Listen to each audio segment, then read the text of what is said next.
Good to be chatting again. Good to talk to you again, Thami. Happy Friday. Happy Friday. Let's take a look then at Angola's oil output really rebounding there. Take us through their performance. Yeah, it's a good story because Angola is a major producer of oil. But what is interesting is how many multinationals or major companies are involved in here. Total Energies, ExxonMobil, Total being French, ExxonMobil is France, and then it's American. And you have Azul. I didn't know Azul Energy, but it's a joint venture between an Italian company, Eni, and British Petroleum, which is BP. So you have at least four major companies from four different countries that are participating in this. The amount is over a million barrels per day, which is a recovery from the dip that was in July. But the reason is, among other things, by the joint venture, BP and Eni joint venture, that plans to invest $5 billion in the next 3 to 4 years. Angola still relies 90% for its export revenue on oil, so it is an important commodity, and this rebound is going to come in handy. But it's because of those kinds of investments that have committed for over a long period of time, and their optimization and bringing on stream many other fields that were lying dormant. Well, let's continue on the oil front, but this time taking a look at Kenya. We see Tullow Oil PLC, they've finalized their sale of the entire working interest in Kenya. Why is that? Are they disinvesting?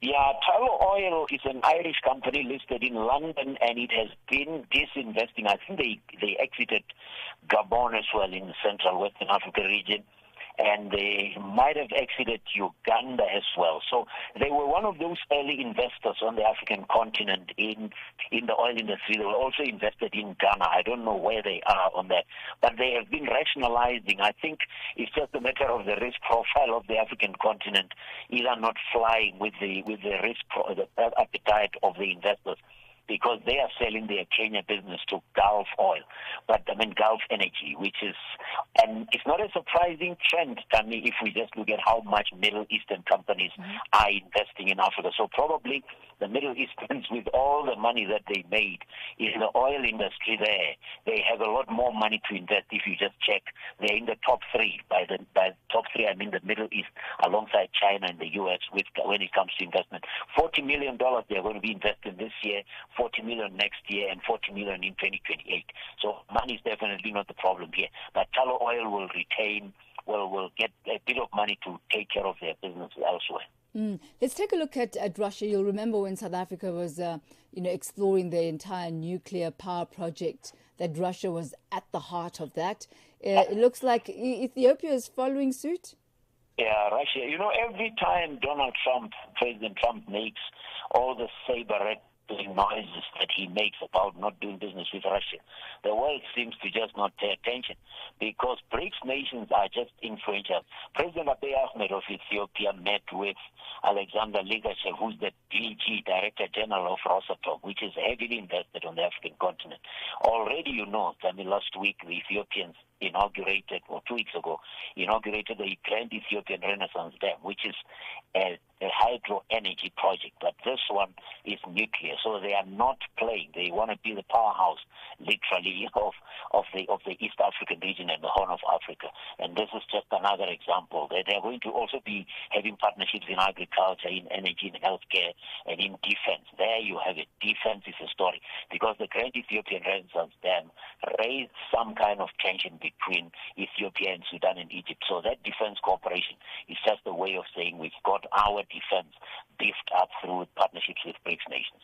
And it certainly is a season for big partnerships. It's all about nuclear power with Russia and Ethiopia.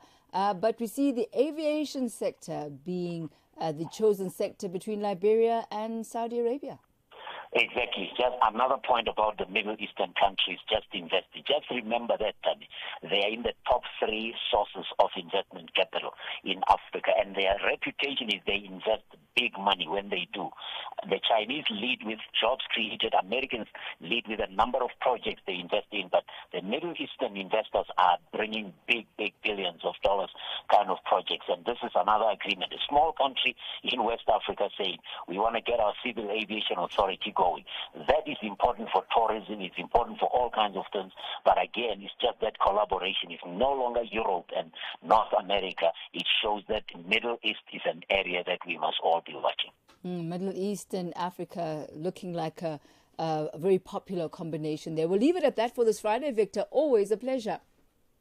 Have a good weekend, Thami. Bye-bye. Have a great one. Thank you. That's Victor Kgomoeswana, author of